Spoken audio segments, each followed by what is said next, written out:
శ్రీమద్ భాగవతం 3వ స్కందం 24వ అధ్యాయం 26 నుంచి 34వ శ్లోకం వరకు చర్చించుకుందామంట.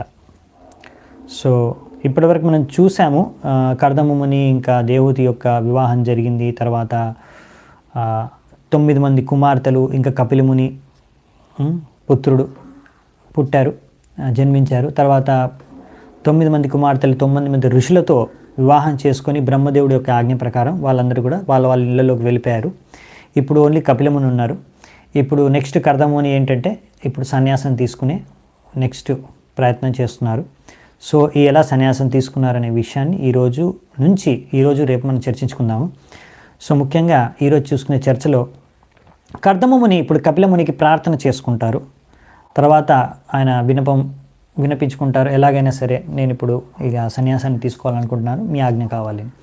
సో ఆ విషయాలన్నీ ఈరోజు మనము చర్చించుకుందాము. సో కర్దముని ఎలా గుణగానం చేశారు, ఆయన ప్రార్థనల నుంచి మనం ఎన్నో నేర్చుకోవచ్చు విషయాలు. సో అవన్నీ కూడా చూద్దామంట మంగళాచరణ చేసుకొని. ఓం అజ్ఞానతిమిరాంధస్య జ్ఞానాంజనాశలాకయ చక్షురున్మిలితం యేన తస్మై శ్రీ గురవే నమః. శ్రీచైతన్యమనోభీష్టం స్థాపితం యేన భూతలే స్వయం రూపః కదా మह्यं దదాతి స్వపదాంతికం. వందేహం శ్రీగురూన్ శ్రీయుతాపదకమలం శ్రీగురూన్ వైష్ణవాంశ్చ శ్రీరూపం సాగ్రజాతం సహగణ రఘునాథాన్వితాం తం సజీవం సాద్వైతం సావధూతం పరిజనసహితం కృష్ణచైతన్యదేవం శ్రీరాధా కృష్ణపాదాన్ సహగణ లలితా శ్రీవిశాఖాన్వితాంశ్చ. నమా ఓం విష్ణుపాదాయ కృష్ణప్రేష్టాయ భూతలే శ్రీమతే భక్తివేదాంత స్వామినితి నామినే. నమస్తే సారస్వతే దేవే గౌరవాణి ప్రచారిణే నిర్విశేషః శూన్యవాది పాశ్చాత్యదేశతారిణే. నమో మహావదన్యాయ కృష్ణ ప్రేమ ప్రదాయతే కృష్ణాయ కృష్ణ చైతన్య నామినే గౌరత్విషే నమః. హే కృష్ణ కరుణా సింధు దీనబంధు జగత్పతే గోపేశ గోపికా కాంత రాధాకాంత నమోస్తుతే. తప్తకాంచన గౌరాంగి రాధే వృందావనేశ్వరి వృషభానుసుతే దేవి ప్రణమామి హరిప్రియే. నీలాచల నివాసాయ నిత్యాయ పరమాత్మనే బలభద్ర సుభద్రాభ్యాం జగన్నాథాయ తే నమః. వాంఛాకల్పతరుభ్యశ్చ కృపా సింధుభ్య ఏవ చ పతితానాం పావనేభ్యో వైష్ణవేభ్యో నమో నమః. జయ శ్రీకృష్ణ చైతన్య ప్రభు నిత్యానంద శ్రీ అద్వైత గదాధర శ్రీవాసాది గౌరభక్తవృంద. హరే కృష్ణ కృష్ణ కృష్ణ హరే హరే హరే రామ రామ రామ హరే హరే. ఎస్, బిష్ణుపూర్కి నేను వెళ్ళాను కదా, ఆ టూర్ వీడియో నేను కొంచెం ఎడిట్ చేసి ఒక వారంలో పెట్టేస్తాను. థ్యాంక్ యూ, ఎవరు అడుగుతున్నారు అందుకే చెప్పాను. సో మనం స్టార్ట్ చేద్దామంట 26వ శ్లోకం నుంచి. సచావతీర్ణం త్రియుగం అజ్ఞాయ విబుదర్షభం వివిక్త ఉపసంగమ్య ప్రణమ్య సమభాషత. సో ఇక్కడ కర్దమముని అర్థం చేసుకున్నాడు ఏమని, ఈయనే త్రియుగి అంటే 3 యుగాల్లో అవతారం తీసుకునే ఆ విష్ణువు, భగవంతుడు విష్ణువు, అందరి దేవతల యొక్క అధిపతి, ఆయనే నా పుత్రుడి రూపంలో అవతరించాడు అనే విషయాన్ని కర్దమముని గ్రహించి ఇప్పుడు ఏకాంత ప్రదేశానికి వెళ్ళి ఏకాంతంలో ఉన్నప్పుడు కపిలమునిని ఆశ్రయించి ఆయనకు ప్రణామాలు అర్పించుకుంటూ ఈ విధంగా ప్రార్థనలు చేసుకోబోతున్నాడు. అవేంటనేవి మనం వచ్చే శ్లోకం నుంచి చూస్తాం. సో ఇందులో చూసింది ఏంటంటే త్రియుగం అని చెప్పారు, అవునా. సచావతీర్ణం త్రియుగం, ఎవరైతే 3 యుగాల్లో అవతారాలు తీసుకుంటారో అని. సో మరి 3 యుగాల్లో అవతారాలు తీసుకుంటారని చెప్పారు, మరి అదేంటి కలియుగంలో తీసుకురంట అవతారం అంటే? మన శాస్త్రాల్లో భగవంతుడు విష్ణువుని త్రియుగం అని కూడా, త్రియుగి అంటే 3 యుగాల్లో అవతారం తీసుకునేవాడిగా వర్ణించారు. ఎందుకంటే ఈ కలియుగంలో శ్రీ చైతన్య మహాప్రభు అవతారంలో వచ్చే భగవంతుడు కృష్ణుడు అది చిన్న అవతారం, అంటే ఇది ఒక భక్తుడి రూపంలో భగవంతుడు అవతారం తీసుకుని వస్తున్నాడు, అంతేగాని ఒక భగవంతుడిగా రావట్లేదు. సో అందుకనే ఈ విషయం మనకు ఎలా అర్థమవుతుందంటే కొన్ని శాస్త్రాల్లో ఇచ్చారు అవి కూడా. అండ్ భాగవతంలో కూడా ప్రహ్లాద్ మహారాజు తన యొక్క ప్రార్థనలో కూడా ఈ విషయాన్ని తెలియజేస్తారు. ఇలా భక్తుడి రూపంలో వచ్చి భక్తి గురించి శిక్షణలు ఇస్తారని. సో ఇక్కడ ఇది సత్యయుగంలో కపిలముని అవతారంలో వచ్చారు. సో ఇక్కడ మనం అర్థం చేసుకునేది ఏంటంటే భగవంతుడు వివిధ రూపాల్లో అవతారాల్లో వస్తారు. ఆ విషయాలు మనకి కర్దముని చెప్తారు ఈ శ్లోకాల నుంచి వచ్చే శ్లోకాల్లో కూడా. సో ఈ విషయం ఇప్పుడు ఇక్కడ కర్దముని గ్రహించేశారనమాట, ఈయన భగవంతుడి అవతారం అని. అందుకే ఆయన దగ్గరికి వెళ్ళి ప్రార్థన చేసుకొని ఈ విధంగా చెప్తున్నారు. సో ఇలా చైతన్య మహాప్రభు కూడా కృష్ణుడి అవతారం ఆయన గ్రహించినప్పుడు మనకు మన ఆచార్యులైన శ్రీల రూప గోస్వామి పాద ఆయన మొదటిసారి చూసినప్పుడు వెంటనే గ్రహించేశారు ఈయన కృష్ణుడి యొక్క అవతారం చైతన్య మహాప్రభుని. ఆయన ప్రణామాలు అర్పించుకొని వెంటనే అనేశారు, నేను మీకు ప్రణామాలు అర్పిస్తున్నాను, ఎందుకంటే నాకు అర్థమైంది మీరే కృష్ణుడిగా, మీరు చైతన్య మహాప్రభు రూపంలో అవతారం తీసుకున్నారు కృష్ణుడే, సో మీరే స్వయం కృష్ణుడివి అని. సో ఈ విధంగా శుద్ధ భక్తులు భగవంతుడి యొక్క అవతారాన్ని గుర్తించగలరు. ఎందుకంటే ఆ విషయం కూడా మనం చర్చించుకుంటాము. సో భక్తి మాధ్యంతోనే భక్తులు మాత్రమే భగవంతుడిని అర్థం చేసుకోగలరు కనుక సో ఆ విషయాలు కూడా వస్తాయి. మనం నెక్స్ట్ శ్లోకం చూద్దామంట. అహో పాపచ్యమానానాం నిరయే స్వైరమంగళైః కాలేన భూయస నూనం ప్రసీదాంతిహ దేవతాః. సో ఇప్పుడు దేవతలందరూ కూడా ఎంతో ఆనందించారు. ఎందుకంటే మామూలుగా అంటే చాలా సమయం తర్వాత, ఎంతో సమయం జీవాత్మలు బద్ధజీవులు ఎన్నో కష్టాలు అనుభవిస్తున్నారు. ఎందుకు కారణం? వాళ్ళే కారణం, స్వయం కారణం అన్నమాట. వాళ్ళు చేసుకునే కర్మానుసారంగా వాళ్ళు రకరకాల కష్టాలని అనుభవిస్తూ ఉన్నారు. సో అటువంటి వాళ్ళని ఈరోజు అలా ఎప్పుడైతే కష్టాలు బాగా పెరిగిపోతాయో ఆ సమయంలో దేవతలందరూ కూడా వెళ్ళి భగవంతుడిని ప్రార్థించుకుంటారు. అయ్యో ఇంత వీళ్ళందరూ బాగా కష్టాలు అనుభవిస్తున్నారు, ఒక్కొక్కసారి వాటి యొక్క ప్రభావం మా దగ్గర వరకు వస్తున్నాయి, సో మేము చూడలేకపోతున్నాము. అలా అందరూ భక్తులు దేవతలు భగవంతుడిని అలా ప్రార్థించుకున్నప్పుడు భగవంతుడు అలా తీవ్ర స్థాయిలో కష్టాలన్నీ పెరిగిపోయినప్పుడు, లేకుంటే అధర్మం అనేది పెరిగిపోయినప్పుడు అప్పుడు భగవంతుడు అవతారం తీసుకుంటారనమాట. సో అప్పుడు అందుకని ఇక్కడ ఇప్పుడు తప్పకుండా దేవతలు మీరు అవతరించారు కనుక వాళ్ళు సంతృప్తి చెంది ఉంటారు, ప్రసన్నులయ్యి ఉంటారని చెప్తున్నారు అనమాట. సో ఇక్కడ ఒక ముఖ్యమైన విషయం ఏంటంటే కష్టాలు ఎందుకు అనుభవిస్తున్నారు బద్ధజీవులు అనేది ఇక్కడ చెప్పారు. ఏమని? వాళ్ళు చేసుకున్న కర్మల ప్రకారం వాళ్ళు కష్టాలు అనుభవిస్తున్నారు. అంటే మనం ఎందుకో కష్టం అనుభవిస్తున్నామంటే ఈరోజు మనము ఎప్పుడో ఏదో జన్మలో లేకపోతే ఈ జన్మలోనే ఎన్నో తప్పులు చేసాము, ఎన్నో రకరకాల నైతిక కార్యాలు కానీ పాపకర్మలు చేసాం కానీ దాని యొక్క ఫలస్వరూపమే ఈరోజు మనం అనుభవిస్తున్నాం, ఈ జన్మలోనో పోయిన జన్మలోనో ఏ జన్మలోనో. అందుకనే కొంచెం మన సిద్ధాంతం తెలిసిన వాళ్ళు ఎప్పుడైనా కష్టాలు ఏదైనా చాలా కష్టం వస్తే మనం అంటాం కదా, ఏ జన్మలో ఏ పాపం చేసుకున్నానో ఈరోజు అనుభవిస్తున్నాను. సో యాక్చువల్లీ అది నిజం, అదే ఇక్కడ చెప్పేది. సో అట్లీస్ట్ అలా మన శాస్త్రాలు చదివిన వాళ్ళకి కనీసం అర్థమవుతుంది ఎందుకు కష్టం అనుభవిస్తున్నామని. బయట చాలామంది ఎవరైతే భగవంతుడిని, శాస్త్రాలని, కర్మ సిద్ధాంతాన్ని నమ్మరో వాళ్ళకి అసలు ఇంకా మార్గమే లేదనమాట. వాళ్ళకి తోచదు అసలు ఎందుకు నాకు కష్టం, ఎందుకు నాకు కష్టం. దాంతోనే పిచ్చెక్కిపోయి చాలామంది ఆత్మహత్య చేసేసుకుంటుంటారు, లేకుంటే పిచ్చి వాళ్ళు అయిపోతూ ఉంటారు, లేకపోతే ఇంకా దుఃఖం పెంచుకుంటారు. సో అందుకనే ఈ విధంగా దీనికి అర్థం చేసుకోవడానికి ఒక ఉదాహరణ ఇచ్చారు ఇక్కడ. అడవుల్లో ఒక్కొక్కసారి ఫారెస్ట్ ఫైర్, మంట చెల్లరేగుతుంది అనమాట, మొత్తం అడవంతా కాలిపోతుంది. కానీ ఆ మంట ఎలా స్టార్ట్ అయింది? అగ్ని ప్రమాదం. అంటే అగ్ని ఎలా స్టార్ట్ అయిందంటే అది ఎవ్వరు వెళ్ళి అక్కడ మంట అగ్ని అంటించలేదన్నమాట. అక్కడ ఎవరు అక్కడ మంటని ఉత్పన్నం చేయలేదు, స్టార్ట్ చేయలేదు వెళ్ళి. కానీ అలా ఒకటి చెట్లు కానీ కొమ్మలు కానీ రాసుకొని అగ్ని ఉత్పన్నమై అది మొత్తం వ్యాపించిపోయి మొత్తం ఒకసారి పెద్ద అడవంతా కూడా మొత్తం కాలిపోతుంది అగ్ని ప్రమాదంలో. సో అది అలాంటి అగ్ని ప్రమాదం అనేది ఎప్పుడైతే అడవుల్లో జరుగుతుందో అది ఎవరు మొదలు పెట్టరు దాన్ని, అదంతకు అది ఎలా స్టార్ట్ అవుతుంది వాటిలోనే.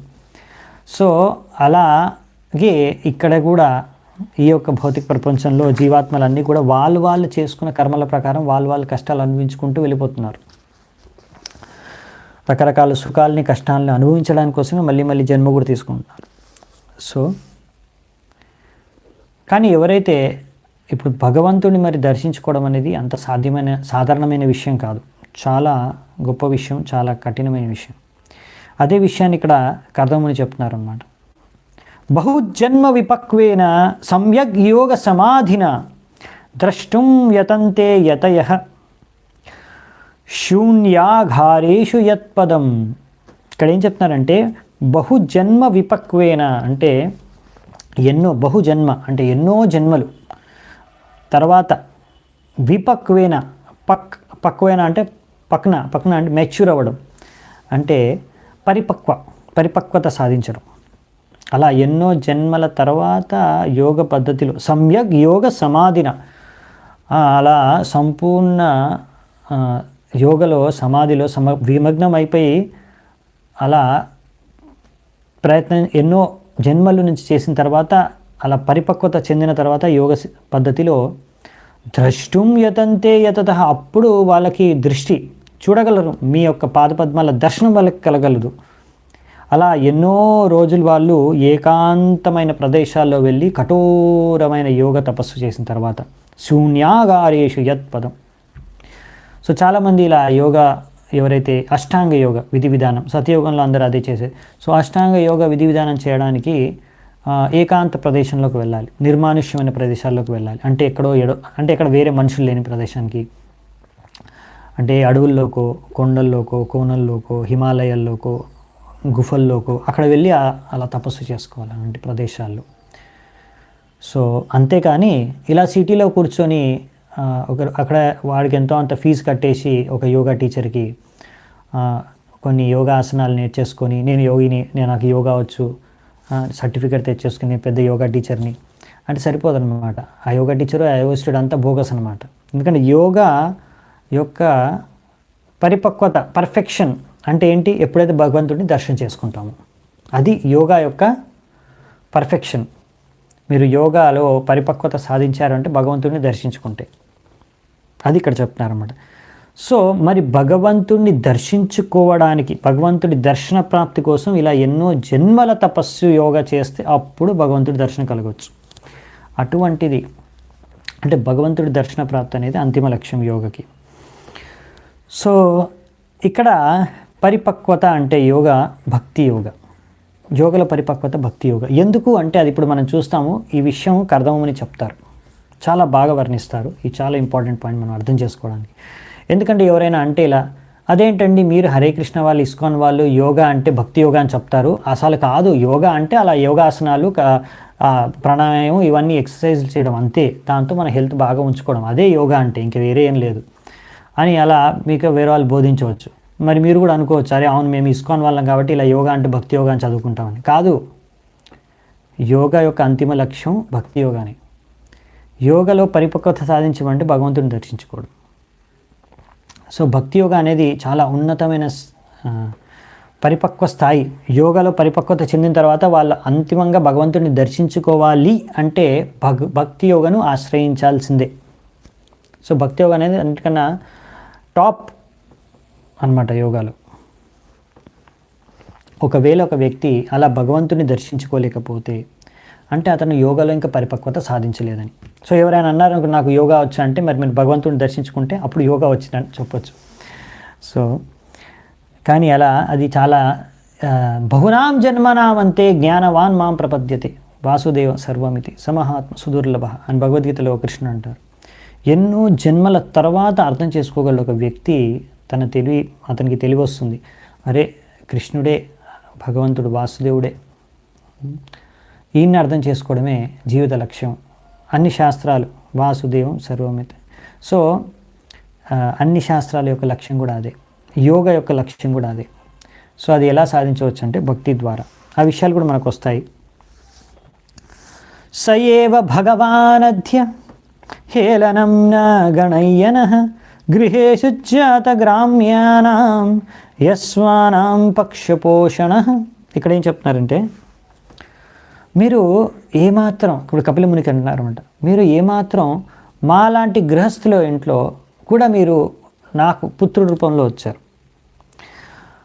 అంటే మా యొక్క లోపాలని ఏమీ కూడా మీరు పట్టించుకోకుండా మా పట్ల ఎంత అసీమ కృపను ప్రసాదించారు. ఎందుకంటే భగవంతుడిని దర్శించి, ఇప్పుడు చెప్పేది ఏంటంటే 28, 29 శ్లోకాలు కంపేర్ చేసి చూస్తే మీకు అర్థమవుతుంది అసలు ఏం చెప్పాలనుకుంటున్నారు కర్దముని అంటే.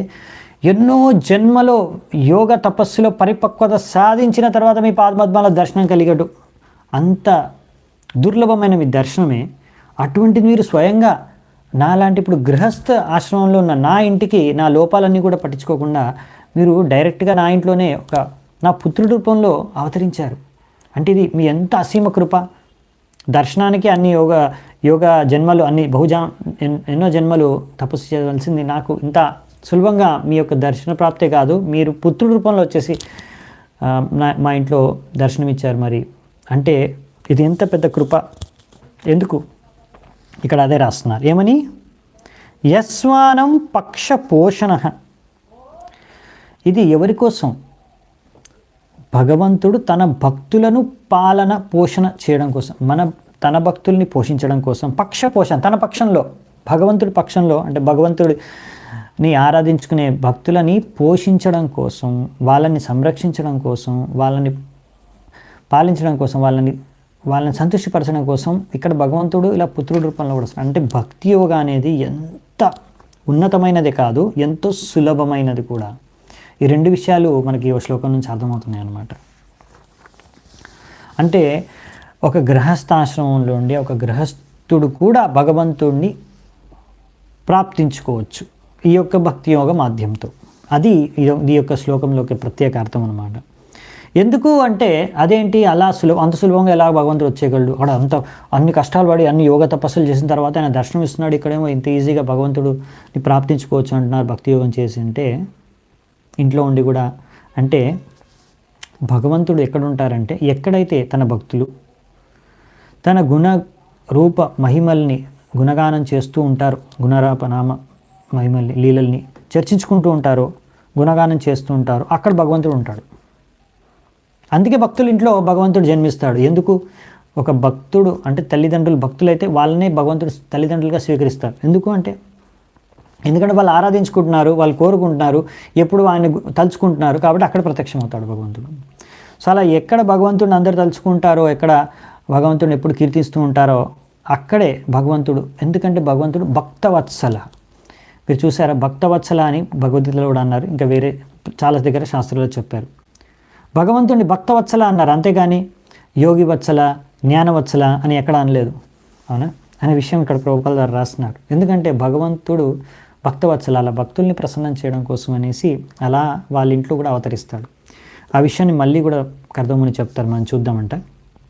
ఎందుకు అంటే భగవంతుడిని భక్తుడు మాత్రమే అర్థం చేసుకోగలడు.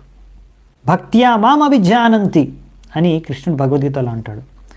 భక్త్యా మాం అభిజానంతి, భక్తుడు మాత్రమే భక్తి మార్గం ద్వారానే నన్ను అర్థం చేసుకోగలడు. స్వీయం వాక్యమృతం కర్తుం అవతీర్ణోసి మే గృహే చికీర్షుర్ భగవాన్ జ్ఞానం భక్తానాం మానవర్ధనః. ఇది కూడా చాలా మంచి పాయింట్. ఇక్కడ ఏమంటున్నారంటే మీరెప్పుడు భగవంతుడా మీరెప్పుడు భక్తానాం మానవర్ధనః, ఇవన్నీ లీలలు చేస్తూ మా ఇంట్లో ఎందుకు అవతరించారు ఈ విధంగా అంటే, ఒకటి మీ యొక్క వరాన్ని మీరు ఇచ్చారు నాకు, మీ ఇచ్చిన మాటను నిలబెట్టుకోవడం కోసం, అంతేకాకుండా అసలైన ఈ జ్ఞానాన్ని పంచడం కోసం. తద్వారా మీరు ఏం చేస్తున్నారు అంటే మీ భక్తుల యొక్క మానాన్ని పెంచుతున్నారు. అంటే మామూలుగా ఈ విషయం అంటే ఎవరైనా ఈ విషయం తెలుసుకుంటే, అరే భక్తుల ఇంట్లో భగవంతుడు కూడా జన్మిస్తాడు అంటే అసలు ఏంటి భక్తి అంటే, ఆ జ్ఞానాన్ని పంచడానికి మీరు వచ్చారు. ఆ జ్ఞానం ఎవరైతే తెలుసుకుంటారో వాళ్ళు భక్తులు మానం పెరిగిపోతుంది. అంటే వాళ్ళు భక్తులని ఇంకా ఎంతో సమ్మానపూర్వకంగా వాళ్ళని చూస్తారు. అంటే వారి పట్ల భక్తుల పట్ల ఒక సాధారణ వ్యక్తి యొక్క మానం పెరుగుతుంది, సమ్మానం, ఆయన పట్ల గౌరవం పెరుగుతుంది. ఎలా మీరు ఈ యొక్క మీ లీల ద్వారా మీరు అవతరించడం ద్వారా భక్తుల ఇంట్లో, అంతేకాకుండా మీరు సరైన జ్ఞానాన్ని, అసలైన జ్ఞానాన్ని పంచడం ద్వారా. అంటే అసలైన జ్ఞానం భగవంతుడు పంచేది ఏంటి అంటే భక్తి యోగ. అది ఇక్కడ కపిలముని సాంఖ్యయోగ పేరుతో స్టార్ట్ అయినా కానీ, అన్ని విషయాలు చర్చించుకున్నా కానీ, అంతిమంగా ఆయన చెప్పేది ఏంటంటే శుద్ధ భక్తి అనేది అన్నిటికన్నా ఉత్తమమైంది, అదే పాటించాలి. సో శుద్ధ భక్తులు, శుద్ధ భక్తి యొక్క ప్రాముఖ్యతను తెలపడానికే కపిలముని కూడా అవతరించారు. సాంఖ్యయోగ యొక్క అసలు సిద్ధాంతం, మూల ఉద్దేశం అదే. అన్ని విషయాల గురించి చర్చిస్తారు, కానీ ఎలా అందులో అన్నిటికన్నా సర్వశ్రేష్టమైనది భక్తి యోగ, భక్తి మార్గం అనే విషయాన్ని కూడా కపిలముని స్వయంగా తెలియజేస్తాడు. భగవంతుడు కృష్ణుడు భగవద్గీత ద్వారా తెలియజేశాడు, చైతన్య మహాప్రభు శిక్షాష్టకంలో తెలియజేశాడు. సో ఇలా భగవంతుడు ఏ అవతారంలో వచ్చినా ఆయన ఇచ్చే జ్ఞానానికి ఒక మూల ఉద్దేశం అనేది సాధారణ వ్యక్తుల్ని కానీ ఎవరైనా సరే భక్తి యోగ, భక్తి మార్గం వైపు తీసుకురావడానికి. సో ఈ విధంగా మీరు ఇక్కడ అందుకనే మనం అర్థం చేసుకోవాలి. సాంఖ్యయోగ కొంతమంది వచ్చారు, సాంఖ్యయోగలో అక్కడ సాంఖ్యయోగ కూడా, అక్కడ మీరు భక్తి యోగ అంటారు, ప్రతిదానికి మీరు భక్తి యోగ అంటారు మీ ఇస్కాన్ వాళ్ళు. భక్తి యోగ ఎందుకంటే సాంఖ్యయోగ ద్వారా ఒక సాధారణ వ్యక్తికి భక్తుల పట్ల సమ్మానం, గౌరవం పెరుగుతుంది. అంటే ఒక భక్తుడిని, అంటే ఆ సాంఖ్యయోగం అర్థమైన తర్వాత ఆ వ్యక్తి ఇప్పుడు భక్తుడిని ఇంకా సమ్మానపూర్వకంగా ఆయనతో వ్యవహరిస్తాడు, ఇంకా ఆయన ఎక్కువగా సమ్మానిస్తాడు భక్తుడిని. ఎందుకు? ఎందుకంటే ఆయనకు అర్థమైంది భక్తి మార్గం అనేది సర్వోత్తమైనదని, సర్వశ్రేష్టమైనదని. ఆ విషయాన్ని అర్థం చేసుకుంటాడు సాంఖ్యయోగ తర్వాత. అందుకని సో ఆ విధంగా మరి భక్తుల యొక్క మానాన్ని పెంచుతారు మీరు. భక్త్యానాం మానవర్ధన. సో ఇది అసలైన జ్ఞానం, అసలైన ముక్తి అంటే ఏమిటి అంటే భగవంతుడికి శరణాగతం అవ్వడం, అలా భగవంతుడి సేవలో యుక్తం అవ్వడం. అదే అసలైన జ్ఞానం, అదే అసలైన ముక్తి, ఇంకా వేరే ఏం లేదు. అదే ప్రభుపాల ద్వారా రాశారు తాత్పర్యంలో. తాన్యేవ రూపాణి భగవంస్తవ యాని యాని చరోచంతే స్వజనానామరూపిణః. సో ఇక్కడ చూడండి, ఇక్కడ ఏం చెప్తున్నారంటే అరూపిణః అంటే ఏంటి అంటే శ్రీధర స్వామి మన ఆచార్యులు చెప్తారు, రూపం లేదు. ఏం రూపం లేదు? భౌతిక రూపం లేదు. అంటే భగవంతుడిది రూపం భౌతిక రూపం కాదు, ఆయనకు భౌతిక దేహం లేదు, భౌతిక రూపం కాదైంది. ఆయన ఎన్నో రూపాలను ధరిస్తారు. తాన్యేవతేభిరూపాని భగవాంస్తవ. భగవంతుడు మీరు ఎన్నో రూపాలను ధరిస్తాడు. ఎలా? యాని చ రోచంతే స్వజనానాం.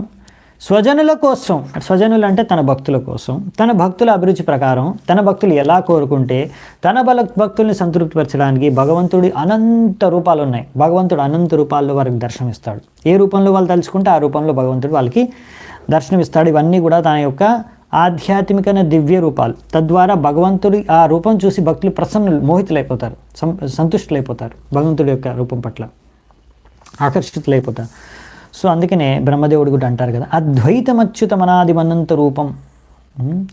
సో భగవంతుడి యొక్క రూపం ఎప్పుడు పతనం అవ్వదు, అచ్యుత రూపం, అనాది రూపం, అనాది కాలం నుంచి ఉంది. ఈరోజు అది సృష్టించబడింది కాదు, అనంత రూపం, ఎన్నో రూపాలు ఉన్నాయి. అద్వైత అంటే ఈ యొక్క భౌతిక రూపం కాదు. సో ఇలా మరి అంటే ఇది స్పెషాలిటీ అన్నమాట. ఇప్పుడు ఒక్కొక్కసారి కొంతమంది ఇప్పుడు రాక్షసులు ఉంటారు, వాళ్ళు కూడా రూపం చేంజ్ చేసుకోగలరు. యోగా సిద్ధి కొంచెం ప్రాప్తించుకున్న తర్వాత వాళ్ళు రూపం మార్చుకోగలరు. కానీ అది ఏంటంటే టెంపరీ అన్నమాట, అది శాశ్వతం కాదు, అశాశ్వతం, తాత్కాలికం. కొంచెం సమయం వరకు వాళ్ళకి లిమిటేషన్ ఉంటుంది. ఇంత సమయం వరకు అలా రూపాన్ని వాళ్ళు ధరించుకొని కొన్ని పరిస్థితులు మాత్రమే వాళ్ళు ఆ రూపం చేంజ్ చేసుకోగలరు అంతే. కానీ అది శాశ్వతమైన రూపం కాదనమాట, అది ఆధ్యాత్మిక రూపం కూడా కాదు. సో భౌతిక రూపమే అశాశ్వతం. సో అది దీన్ని మనం ఉన్నాం అనుకోండి, మనం రకరకాల రూపాలు మార్చలేము మనం.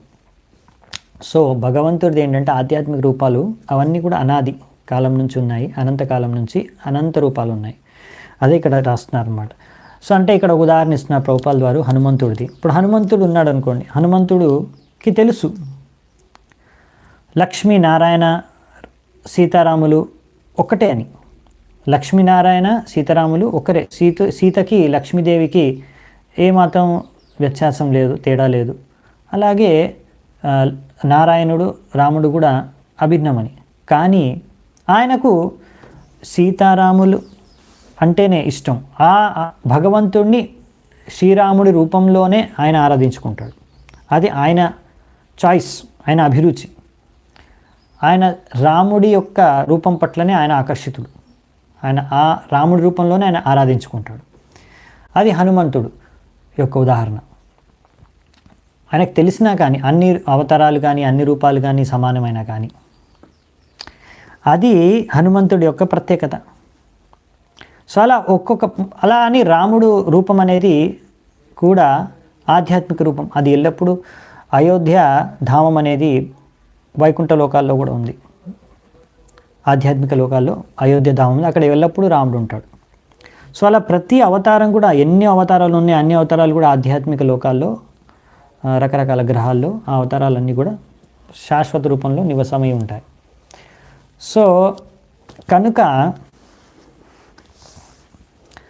ఈ విధంగా భగవంతుడు ఇన్ని రూపాలు ఎందుకున్నాయంటే భగవంతుడి యొక్క భక్తుల యొక్క కోరికల ప్రకారం. సో మనము మామూలుగా కృష్ణుడి పూజిస్తాం. కృష్ణ అంటే అందులో అన్ని అవతారాలు ఉన్నాయన్నమాట. ఎందుకంటే కృష్ణుడి నుంచి అన్ని అవతారాలు వస్తాయి. కృష్ణుడు మూల కారణం కదా, దేవాది దేవుడు. సో ఏవైనా అవతారాలు ఉన్న రాముడిదైనా నరసింహదేవుడైనా వరాహస్వామి అయినా ఎవరైనా సరే అందరూ కూడా కృష్ణుడి నుంచి ఉద్భవిస్తున్నారు.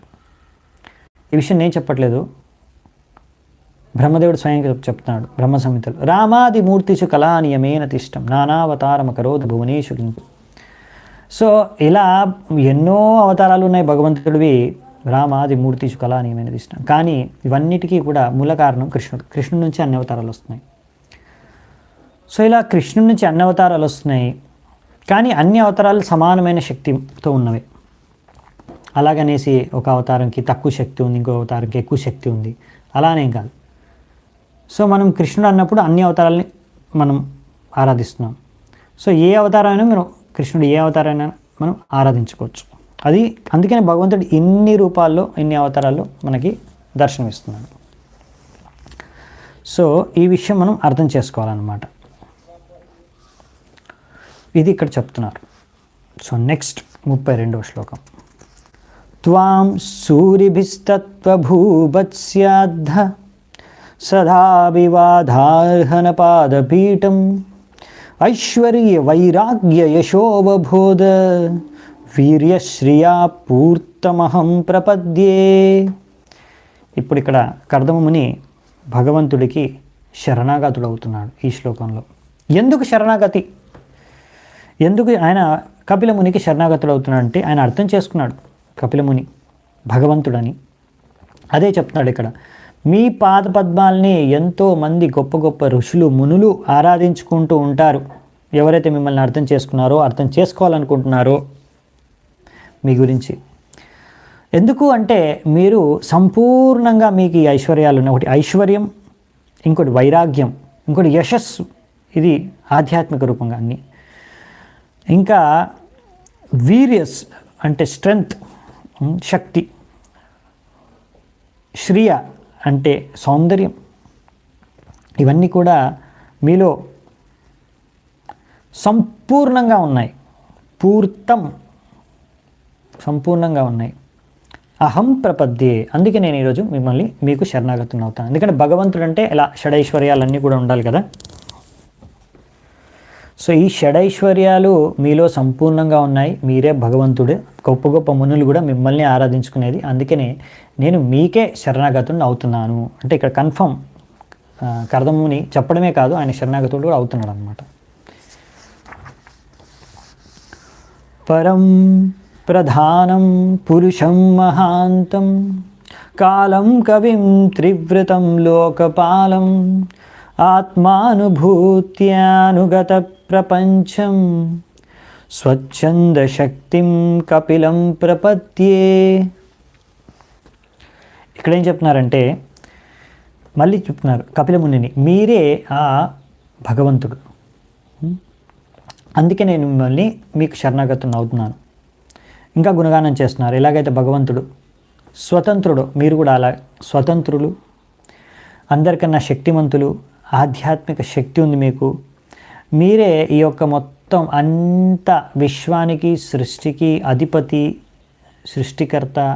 మీ నుంచి అన్ని సృష్టించబడ్డాయి. మీ ద్వారా మీ ఆధీనంలోనే ఈ యొక్క 3 గుణాలు కూడా, ప్రకృతి యొక్క 3 గుణాలు కూడా పనిచేస్తున్నాయి. తర్వాత ప్రళయం తర్వాత అన్నీ కూడా మీలోనే కలిసిపోతాయి, మీలోకే ప్రవేశిస్తాయి. సో ఆ భగవంతుడు మీరే అనే విషయాన్ని నాకు అర్థమైంది. అందుకే మీకు నేను శరణాగతం అవుతాను. సో ఈ 2 శ్లోకాల్లో సంపూర్ణంగా ఆయన శరణాగతి అవుతున్నాడు అనమాట, కర్దమముని కపిలమునికి. సో దీని తర్వాత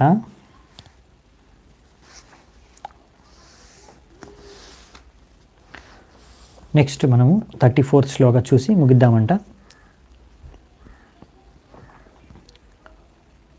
అస్మాభిపృచ్ఛేద్య పతిం ప్రజానాం త్వయావతీర్ణర్ణ ఉతాప్తకామః పరివ్రజత్ పదవీమాస్థితోహం చరిష్యే త్వాం హృది యుంజన్ విశోకః. ఇప్పుడేమంటారంటే కర్దముని, ఈరోజు నేను మిమ్మల్ని ఒకటి అడగాలనుకుంటున్నాను. ఏంటి ఇక్కడ అడిగేదంటే పర్మిషన్ అడుగుతున్నారు. ఏమని అడుగుతున్నారంటే, ఏం పర్మిషన్ అడుగుతున్నారంటే, మీరు అన్ని జీవరాశులకు అధిపతి. 33 శ్లోక అయిపోయిందండి, చర్చించుకున్నాము. ఇప్పుడు 34th శ్లోక చర్చించుకుంటున్నాం.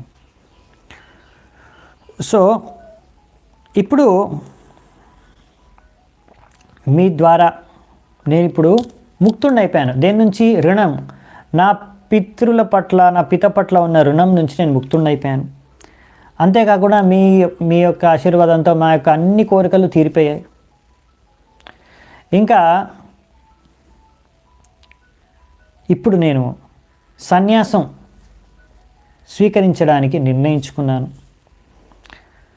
ఈ విధంగా నా గృహాన్ని త్యాగం చేసి అన్ని చోట్ల పరివ్రజాత్ పదవీం. సో ఇలా పరివ్రజకాచార్య అంటే పరివ్రజ అంటే ఇలా భ్రమణ చేసుకుంటూ అన్ని చోట్ల ఏమాత్రం ఈ భౌతిక దుఃఖాలకు అతీతంగా అల్లప్పుడూ నా హృదయంలో మిమ్మల్నే చింతించుకుంటూ, ధ్యానం చేసుకుంటూ, భ్రమిస్తూ నేను ఇప్పుడు సన్యాసం తీసుకోవాలనుకుంటున్నాను. దానికి మీ అనుమతి ఇక్కడ అడుగుతున్నారు భగవంతుడిని. సో ఈ విధంగా ఈ యొక్క సన్యాసం ఒక ముఖ్య ఉద్దేశం ఏంటంటే, సంపూర్ణంగా భగవంతుడిని ధ్యానం చేసుకోవాలనుకునే వాళ్ళు ఇంకా అందుకనే ఈ విధంగా అసలైన సన్యాసం అంటే ఇదే. అంతేకాని ఒక సన్యాసం తీసుకొని ఇక్కడ కుటుంబంలో ఉన్న బరువు బాధ్యతల నుంచి తప్పించుకోవచ్చు, అలా తప్పించుకొని అలా సన్యాసి వస్త్రాలని ధరించి మళ్ళీ అక్కడ కూడా రకరకాల అమాయకుల్ని మోసం చేసి రకరకాల ఫ్రాడ్, డొంగి కార్యాలు చేయడం అన్నమాట. వేరే మళ్ళీ స్త్రీలతో అక్రమ సంబంధాలు పెట్టుకోవడం, లేకపోతే అమాయక ప్రజల్ని వాళ్ళ దగ్గర ఉన్న డబ్బును మోసం చేసి వాళ్ళ దగ్గర ఉన్న డబ్బును దోచుకోవడం, సన్యాసం వస్త్రాల్ని ధరించి ఈ విధంగా చేశారనుకోండి, ఇది తప్పు అన్నమాట. ఇది సన్యాసం పేరుతో ఇలా చేయడం అనేది తప్పు. దీనికోసం సన్యాసం తీసుకోకూడదు. సో సన్యాసి యొక్క ముఖ్యమైన ఉద్దేశం ఏంటంటే, ఎప్పుడూ కృష్ణుణ్ణి ఎప్పుడూ స్మరించుకుంటూ ఉండాలి. సో భక్తుల్లో 2 రకాలు ఉంటారు. ఒకరిని గోష్ఠానంది అంటారు, ఇంకొకరిని భజనానంది అని ఇంకో దగ్గర చెప్పారు, ఇక్కడ ఆత్మానంది అని చెప్పారు. సో గోష్ఠానంది అంటే ముఖ్యంగా ఈ భక్తుల యొక్క ముఖ్య ఉద్దేశం ఏంటంటే, భగవంతుడి యొక్క గుణరూపలీల మహిమల్ని విస్తృతంగా ప్రచారం చేయడం, విశ్వవ్యాప్తంగా అన్ని చోట్ల ప్రతి ఒక్కరికి. ఇది గోష్ఠానంది యొక్క భక్తుల యొక్క ముఖ్య కర్తవ్యం, ఉద్దేశం. సో ఈ ఇస్కాన్ సంస్థ ఏదైతే శిల ప్రభుపాదుల వారు స్థాపించారో, ఇది గోష్ఠానంది భక్తులకు ఉద్దేశించి. సో ఇక్కడ ఉన్న భక్తుల యొక్క ముఖ్య కర్తవ్యం ఏంటంటే, భగవంతుడిని కీర్తించడం, గుణగణాల్ని విస్తృతంగా ప్రచారం చేయడం అన్నమాట. ఇంకొక రకమైన భక్తులు ఏంటంటే ఆత్మానంది. అంటే వాళ్ళ ఆత్మ భక్తి ద్వారా సంతృప్తి చెంది భగవంతుడి పైన ధ్యానం చేసుకుంటూ భగవంతుడిని స్మరించుకుంటూ వారు ఇంకా ఎప్పుడు ఈ ప్రచార కార్యక్రమానికి అనేసి వాళ్ళకి పెద్దగా ఆసక్తి ఉండదు. దానికి కావాల్సిన రిస్క్ వాళ్ళు తీసుకోవాలనుకోరు. వాళ్ళు ముఖ్యంగా ఏంటంటే వాళ్ళ ఆత్మ సంతుష్టి అనమాట. వాళ్ళు చేసుకునే ప్రాక్టీస్, వాళ్ళు చేసుకుంటున్న భక్తి భజన ద్వారా వాళ్ళు ఎంతో ఆత్మ సంతుష్టితో వాళ్ళు ఇంకా ఏ రకమైన ప్రచారం పైన ఆసక్తి లేకుండా వాళ్ళు భక్తి చేసుకుంటూ ఉంటారు. వీళ్ళని ఆత్మానంది అంటారు అనమాట. ఇక్కడ మనకు అర్థమయ్యేది ఏంటంటే కర్దమముని ఇటువంటి భక్తుడిగా మనకు అర్థమవుతుంది అన్నమాట. సో ఆయన అలా ఇక్కడ ఉన్న రకరకాల భౌతిక విషయాలు నుంచి సంపూర్ణంగా ముక్తుడయ్యి ఎల్లప్పుడూ భగవంతుడిని స్మరించుకుంటూ ఉండాలి. అలా దానికోసమే భ్రమణ చేసుకుంటూ ఎప్పుడు భగవంతుడిని హృదయంలో ఆలోచించుకుంటూ ఉండాలి అనే ఉద్దేశంతో వెళ్తున్నాడు. సో అలా ప్రవ్రజ అంటే ఇక్కడ భ్రమణ సన్యాసి అన్నాక భ్రమణ చేస్తూ ఉండాలన్నమాట. అందుకనే ఒక దగ్గరే ఉండకూడదు 3 రోజుల కన్నా ఎక్కువ సమయం అని ఇక్కడ రాశారు. సో ముఖ్యమైన ఉద్దేశం ఏంటంటే ఒక సన్యాసికి మన ఇస్కాన్ సంబంధించి ఇక్కడ ప్రభుపాల ద్వారా రాస్తున్నారు. అలా ప్రతి చోట ప్రయాణం చేస్తూ ప్రతి ఇంటికి ప్రతి ఒక్కరికి కృష్ణ భావనామృతిని పంచడం. సో ఇదన్నమాట 34వ శ్లోకం యొక్క ఉద్దేశం. సో బేసికలీ ఇక్కడ ఎవరైనా అడగొచ్చు, అదేంటి కర్దమునికి భగవంతుడే తన పుత్రుడి రూపంలో అవతరిస్తే ఆయన ఏంటి ఇల్లు వదిలేసి పుత్రుడిని వదిలేసి భగవంతుడిని వదిలేసి వెళ్ళిపోతున్నాడు అని కూడా కొంతమంది అడగొచ్చు. సో దానికి మన ఆచార్యులు ఇచ్చిన సమాధానం ఏంటంటే ఒకటేంటంటే ఇది వైదిక వర్ణాశ్రమ శిష్టాన్ని ఏదైతే ఉందో పద్ధతిని అనుసరిస్తూ కర్దముని తన ఆలోచించిన భగవంతుడు చెప్పిన విధంగా అనుసరిస్తూ దాని ప్రకారం ఆయన ఇప్పుడు గృహస్థాశ్రమం తర్వాత సన్యాసాశ్రమం తీసుకొని వెళ్ళిపోతున్నాడు అని ముందే చెప్పాడు కూడా. సో నెక్స్ట్ వచ్చేసి ఆయనకు భగవంతుడి పట్ల దాస్య భావం ఉంది. ఒక దాసుడిగా సేవ చేసుకోవాలని. ఆయనకి వాత్సల్య భావం లేదు. ఇప్పుడు పితగా ఉండాలంటే ఇప్పుడు వాత్సల్య భావాన్ని వ్యక్తం చేయాలి. ఆయన ఇప్పుడు కూడా చూస్తున్నాం కదా, కపిల మునిని ఆయన తన భగవంతుడిగా చూస్తున్నాడు, అంతేగాని తన పుత్రుడిగా చూడట్లేదు. మనం చూస్తే ప్రార్థనలో మీకు అర్థమవుతుంది. సో అందుకనే అలా భగవంతుడి ఆయనకు ముందు నుంచే చిన్నప్పటి నుంచి అలా భగవంతుడి పట్ల దాస్యభావం ఉంది. అందుకని ఆ భావంతోనే ఆయన ఉండాలనుకుంటున్నాడు. ఇప్పుడు వాత్సల్య భావం ద్వారా అది ఒక మిక్సింగ్ అయిపోతుంది, రసాభాస అంటారు. అలా మిక్సింగ్ ఆయనకు నచ్చట్లేదు అనుకోండి. ఇంకో కారణం వచ్చేసి